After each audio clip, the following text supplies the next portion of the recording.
بالنسبه للMS احنا التامين الصحي في لجان لرصد الحالات اللي بيتم علاجها من خلال التامين الصحي. بنوفر يعني الجزء الكبير للمريض كمساعده ماديا، بقى بتكلم ماديا في علاج المريض، والمريض يعني بيدفع جزء يمكن يكون مش كتير، بس احيانا احنا بنحس ان المريض كفايه عليه الالم اللي هو بيعانيه من المرض. فان شاء الله المأمول واللي احنا بنشوفه ان شاء الله من خلال النظره المستقبليه في التامين الصحي ان شاء الله علاج المريض هيبقى تماما على نفقه التامين الصحي، ويكون ان شاء الله باذن الله يعني دعم للمرضى في مصر ان هم ما يكونوش خايفين من المرض المرعب. مجهود كبير لخدمه مرضى التصلب المتناسب. والتصلب المتناسب دوت مرض بيصيب الشباب في سن الشباب. فكرته ان هو بيحصل التهاب متعدد بالمخ وبالنخاع الشوكي. فالمكان اللي بيصيبه الالتهاب بينتج منه الحاجات اللي بتأثر على المريض. يعني ممكن يصيب العصب البصري فالمريض ما يشوفش، ممكن يصيب الجهاز الحركي ممكن تلاقي بقى عنده شلل نصفي او اخر، ممكن يصيب جهاز التوازن فتلاقيه ماشي مش عارف يتحرك، او لما بيمشي بيقع او بيمشي يتطوح من الناحيه الثانيه. المشكله في هذا المرض ان هو زي ما بنقول بيصيب سن الشباب، اللي هو السن اللي الواحد لسه بيكون نفسه فيه. الشاب اللي هو لسه بيبتدي حياته ده سن اللي هو بيتعلم فيه في المدرسه وفي الجامعه او بيبتدي يدور على شغل. فلما بيجي له مرض زي ده بيأثر فعلا على قدرته ان هو يكمل تعليمه او يشتغل. غير ان هو كمان بيبقى محتاج ان هو حد ياخد باله منه، ومحتاج مصاريف وتكاليف للعلاج للحاجات اللي حصلت. اهميه التدخل هنا التامين الصحي في الحقيقه احنا ابتدينا شغلنا مع التامين الصحي من حوالي 3 سنين. في الحقيقه كل ماذا بنلاقي ان التامين الصحي بيوفر لنا امكانيات اكتر لعلاج ومساعده المرضى دول. يعني احنا اول ما ابتدينا الشغل مع الحالات دي كان التامين الصحي بيوفر كل الفحوصات اللي احنا طالبينها للمرضى، والفحوصات دي مش قليله. احنا بنعمل فحص رنين مغناطيسي للمريض كل 6 شهور علشان نشوف هو بيتغير المرض معاه قد ايه. بنطلب منه تحاليل على الدم وممكن على سائل النخاع، التامين الصحي بيتحملها تماما.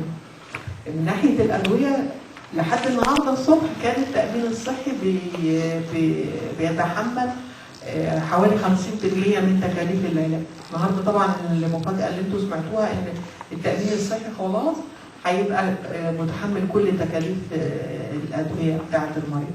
مش 3 و4 سنين على فكره، التامين الصحي مثلا في اسكندريه بالذات بيساعدوا المرضى دولت من اكتر من 7 8 سنين، يعني واقفين جنبهم وبيساعدوهم بانيشيتيف من ناحيتهم هم، يعني في مستشفى جمال عبد الناصر. لكن ابتدى بقى الهيئه نفسها تعمل دعم وتتفهم الموضوع وكده من اكتر من 4 سنين، وهي الهيئه يمكن الوحيده اللي تبع وزاره الصحه اللي بتتبنى لحد دلوقتي. يعني في طبعا مبادرات ان وزاره الصحه ان شاء الله ككل تدخل في الاهتمام بالموضوع. يعني يا دكتور حضرتك هنا المقصود بالوقايه ان هو ان احنا بنحد من مضاعفات المرض؟ لا، بنحد من نوبات المرض، بنقلل النوبات، ما كل نوبه بتسيب اثر.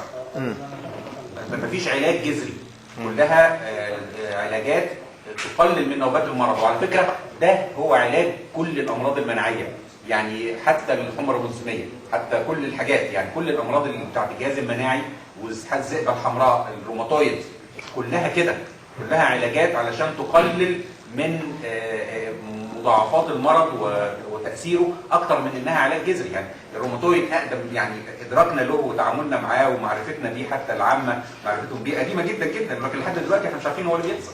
يعني دكتور علي هم ما خدوا علاج والمرضى اللي ما خدوش علاج، لا طبعا بتفرق، لانه المرضى اللي ما خدوش علاج مثلا بعد 15 سنه ممكن المريض يصل ان هو بيمشي بعكاز متحرك، بعكاز او على كرسي متحرك. لكن الدراسات اللي اتعملت والمرضى منتظمين على العلاج لغايه حتى 21 سنه في بعض الدراسات لقوا ان المرضى دول معظمهم ممكن ما يوصلش لهذه الدرجه خالص من الاعاقه، بالعكس ممكن يعيش حياته بصوره طبيعيه، وحتى نوعيه الحياه اللي احنا بنسميها الكواليتي اوف لايف بتاعته ممكن ما تبقاش متاثره، وبعضهم حتى بعد 20 سنه بيبقى شخص طبيعي خالص بيمارس حياته بصوره طبيعيه وما يحتاجش اي شيء. بس المهم ان هو يبقى فيه دايما انتظام على العلاج ومتابعه مستمره عشان نقدر نحدد طبيعه العلاج المناسب له في كل مرحله.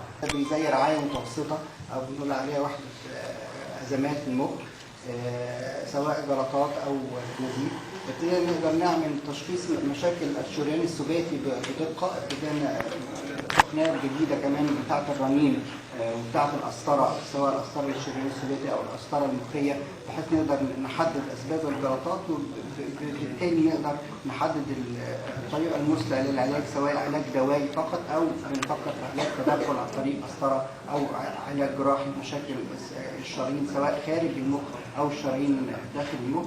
ابتدينا طبعا في اخر فتره مع يعني يمكن كنا بنبعت العيانين بره مستشفى التامين الصحي فترات طويله او نستعين بدكاتره الاشعه.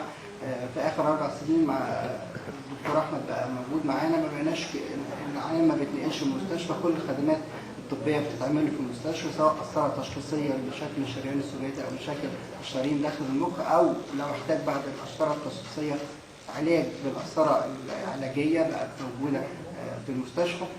نسبة المتابعة في العيادة الخارجية بعد ما العيان بيخرج بقت لحد كبير سهل للعيان. معظم الأدوية الجديدة أدوية السيولة بقت موجودة، سواء الأسبرين أو الحاجات اللي زي الأسبرين والمتطورة عن الأسبرين بقت برضه لحد كبير موجودة في مستشفى التأمين الصحي. فنأمل إن شاء الله بعد كده كمان في بعض الأدوية اللي احنا إن شاء الله نأمل المستشفى تقدر توفرها لنا لو العلاج كان المريض ابتدى يجي من المستشفى بسرعة خلال 3 ساعات أو 4 ساعات.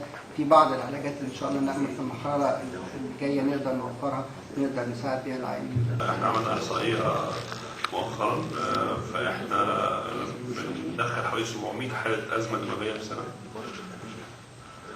والمستشفى بتستقبل حوالي 3000 حالة في الطوارئ في السنة. طبعا الطاقة الاستيعابية بتاعت المستشفى ما بتتحملش كل هذا العدد، فاحنا بنقدم العلاج الطارئ المتاح حاليا في الطوارئ لحين توفير اماكن وبدائل مناسبه نقدر نحول عليها المريض، وخصوصا في الساعات الاولى. لان علاج السكته الدمويه ده بيعتمد كله على الساعات الاولى. الحاجه الثانيه، المستشفى من حوالي 4 سنين دخلت خدمه القسطره المخيه في المستشفى. المخيه وهي تدخل علاج جلطات ونزيف المخ بدون جراحه بدون فتح. والنتائج متميزه في المستشفى الحمد لله، وكل الاجهزه المطلوبه موجوده ومتوفره.